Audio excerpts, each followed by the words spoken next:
Sir ಅದೇ ಒಗ್ಗಟ್ಟಿಲ್ಲ ಅಂತ ಒಂದು ಮಾತು ಹೇಳಿದ್ರು. ಆಸ್ ಎ ಪ್ರೊಡ್ಯೂಸರ್ ನೀವು ಇವತ್ತಿನ ಟಾಪ್ ಸ್ಟಾರ್ಗಳಿದ್ದಾರೆ ಅವರೆಲ್ಲ ಜೊತೆನಲ್ಲೂ ಸಿನಿಮಾ ಮಾಡಿದ್ದಾರೆ, ಅವರು ಪರಿಚಯ ಇದ್ದಾರೆ, ಕುತ್ಕೊಂಡು ಅವ್ರ ಜೊತೆ ಮಾತಾಡಿ ಆ ಒಗ್ಗಟ್ಟು ಮೂಡಿಸುವಂತ ಒಂದು ಪ್ರಯತ್ನ ಮಾಡ್ಬೋದಾ ಆಗಿತ್ತ ಹೇಗೆ? ಅದೇ ನಿಮ್ಮ ಇದನ್ನ ತಿರ್ತೀನಿ ನಾನು ನಿಮ್ಮನ್ನ. ಅದೇ ಒಗ್ಗಟ್ಟಿಲ್ಲ ಅಂದ್ರೆ ಬರೀ ಕಲಾವಿದರಲ್ಲಿ ಒಗ್ಗಟ್ಟಿಲ್ಲ ಅಂತ ನಾನು ಮಾತಾಡ್ತಾ ಇಲ್ಲ, ಚಿತ್ರರಂಗದಲ್ಲಿ ಒಗ್ಗಟ್ಟಿಲ್ಲ ಅಂತ ಹೇಳ್ತಾ ಇದ್ದೀನಿ. ದಯವಿಟ್ಟು ಅರ್ಥ ಮಾಡ್ಕೊಳ್ಳಿ. ಕಲಾವಿದ್ರಲ್ಲಿ 4 ಜನ ಯಾವಾಗ ಬೇಕಾದ್ರೂ ಬರ್ತಾರೆ, ಅವ್ರನ್ನ ಹೆಂಗ್ ಬಳಸ್ಕೋಬೇಕು ಅಂತ ನಮ್ಗೆ ಗೊತ್ತಿದೆ. ಚಿತ್ರರಂಗ ಬಳಸ್ಕೋಬೇಕು ಅವ್ರನ್ನ, ಎಲ್ಲಿಗೆ ಬರ್ಬೇಕು ಅವರು, ಏನ್ ಮಾಡ್ಬೇಕು ಅವರು, ರೆಡಿ ಇದಾರೆ ಮಾಡೋದಕ್ಕೆ. ಚಿತ್ರರಂಗಕ್ಕಿಂತ ದೊಡ್ಡವ್ರು ಯಾರು ಇಲ್ಲ.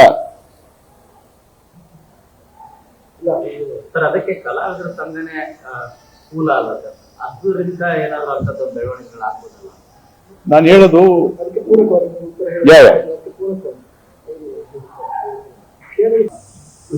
ವಿಚಾರ ಗಾಳಿಗೆ ಕೇಳಿ ಬಂದಿದೆ.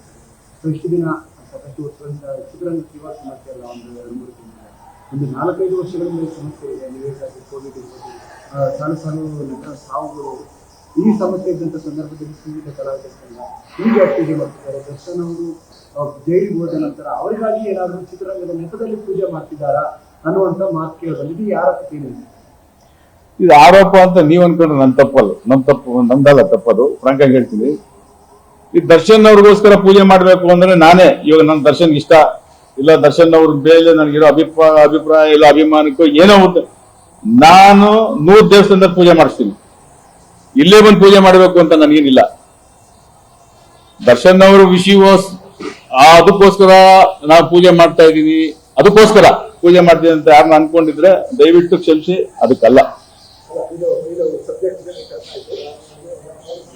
ಇಲ್ಲ, ಅದನ್ನ ಉತ್ತರ ಕೊಟ್ಬಿಟ್ಟಿದ್ದೀನಿ, ತಿರ್ಗಾ ಆಮೇಲೆ ಅದ್ರ ಬಗ್ಗೆ ಮಾತಾಡ್ತಾರೆ ಇರಿ.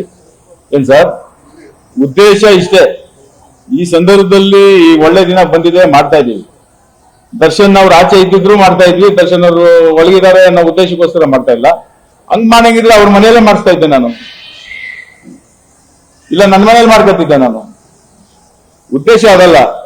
ದರ್ಶನ್ ಅವನು ಸೇರಿಸಿ, ಯಾಕಂದ್ರೆ ಅವರು ಒಬ್ರು ನಾಯಕ ನಟ್ರೆ, ಅವ್ರಿಗೂ ಒಳ್ಳೇದಾಗ್ಲಿ ಅಂತಾನೆ ಬೇರೆಯವ್ರು ಬೇಡ್ಕೊತಾರೆ, ನಾನು ಬೇಡ್ಕೊತೀನಿ. ನಾನು ಇವತ್ತಲ್ಲ, ಅವ್ರು ಜೈಲು ಹೋದಾಗಿಂದ ನಾನು ಒಬ್ಬ ಕಲಾವಿದ, ಇಂಥ ಒಬ್ಬ ಕಲಾವಿದ, ತಪ್ಪು ಯಾರ್ದು ಅನ್ನೋದ್ರ ಬಗ್ಗೆ ನಾವ್ ಹೇಳೋದು ನಮ್ಗೆ ಗೊತ್ತಿಲ್ಲ. ಇದು ಶಿಕ್ಷೆ ಆಗ್ಬೇಕು, ತಪ್ಪು ಮಾಡಿದವ್ರು ಶಿಕ್ಷೆ ಆಗ್ಬೇಕು ಅನ್ನೋದ್ರ ಬಗ್ಗೆ ಎರಡನೇ ಮಾತೇ ಇಲ್ಲ.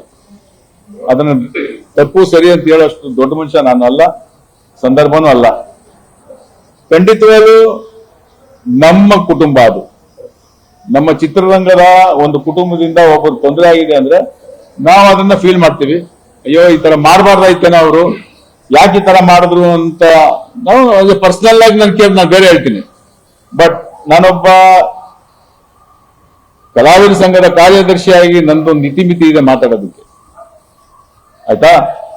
ಖಂಡಿತವಾಗ್ಲೂ ದಯವಿಟ್ಟು ನೀವು ಯಾರು ಆತರ ಅನ್ಕೊಂಡು ಆತರ ಯಾಕಂದ್ರೆ ನಿಮ್ಮ ಮುಖಾಂತರ ನಮಗ್ ಗೊತ್ತಾಗೋದು, ನಿಮ್ಗಂತರ ನಾನು ತಿಳಿಸ್ತಾ ಇದ್ದೀನಿ. ಖಂಡಿತವಾಗ್ಲೂ ದಯವಿಟ್ಟು ಆ ತರ ಭಾವನೆ ಇಟ್ಕೊಂಡು ನಾವು ಕಲಾವಿದರ ಸಂಘದಲ್ಲಿ ಈ ಪೂಜೆ ಮಾಡ್ತಾ ಇದೀವಿ ಅನ್ನೋದನ್ನ ನೀವು ಯಾರನ್ನ ಅನ್ಕೊಂಡಿದ್ರೆ ದಯವಿಟ್ಟು ಕ್ಷಮಿಸಿ, ಅದಲ್ಲ.